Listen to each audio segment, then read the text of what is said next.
जाती है। हंसी क्या है? हड्डी दिखाना। हासोस थी संदर्शन। हंसना क्या है? हड्डी दिखाना हंसना है। आंख क्या है? अति ज्वलंगित कलुषम बसाया। बसा तत्व का विकार आंख है। कीच निकलता है, ढेड़ निकलती है जिस आंख से, उस आंख पर आसक्त हो रहे। अरे नाक कितनी सुंदर है, उसमें से क्या क्या निकलता है, वो नाक कितनी सुंदर है। नारी स्तन भर नाभि देशम दृष्ट्वा माया मोहावेशम एतन मांस वसादि विकारम।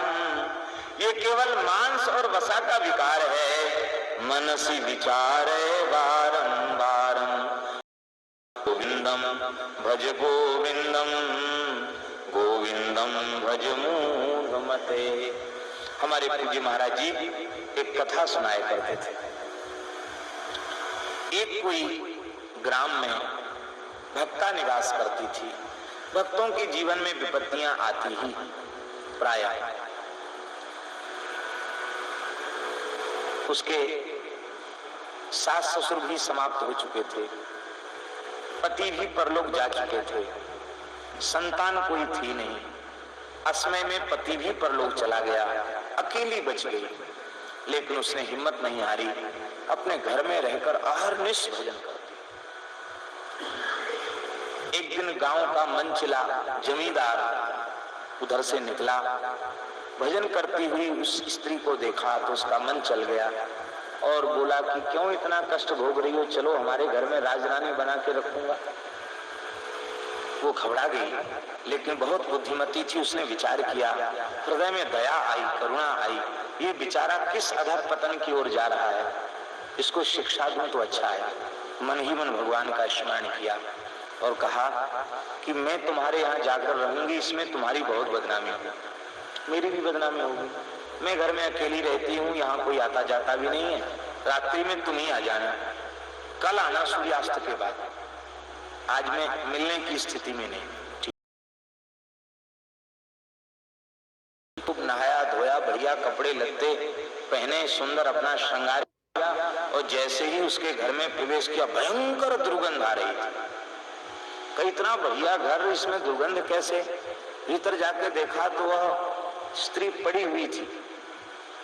उसके होठ काले पड़ गए थे, आंख भीतर घुस गई थी, इतनी कमजोर की थी, फीकी पड़ गई थी कि कंठ से शब्द भी नहीं निकल रहा था। कहा, देवी कल तक तो तुम बहुत सुंदर थी, आज तुम्हारी सुंदरता कहाँ चली गई? तो उसने धीरे धीरे कहा,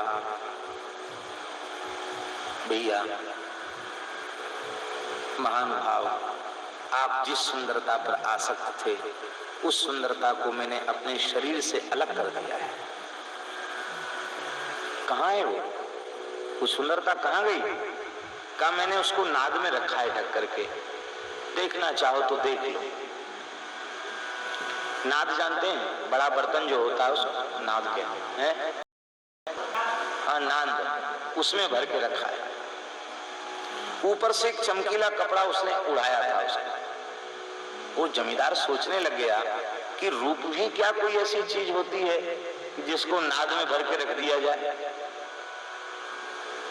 जैसे उसने कपड़ा हटाया, पूरी नाद मलमूत्र से भरी हुई थी।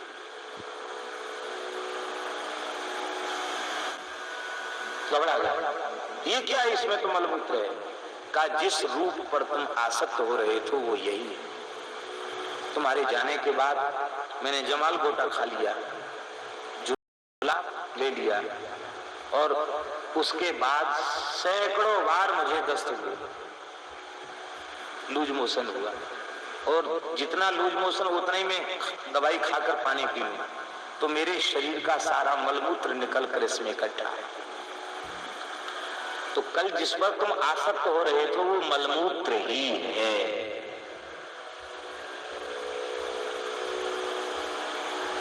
और इस मलमूत्र के रूप पर आसक्त होकर तुम घोर नरक जाना चाहते हो, इससे बड़ा भाग्य क्या होगा?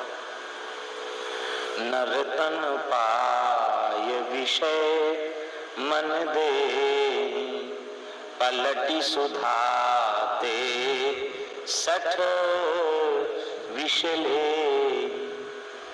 महाराज जी कहते थे वो जमींदार उसके चरणों में गिर गया, कहा तुम मेरी गुरु हुई, अब मैं भजन करूंगा, भजन का व्रत ले लिया।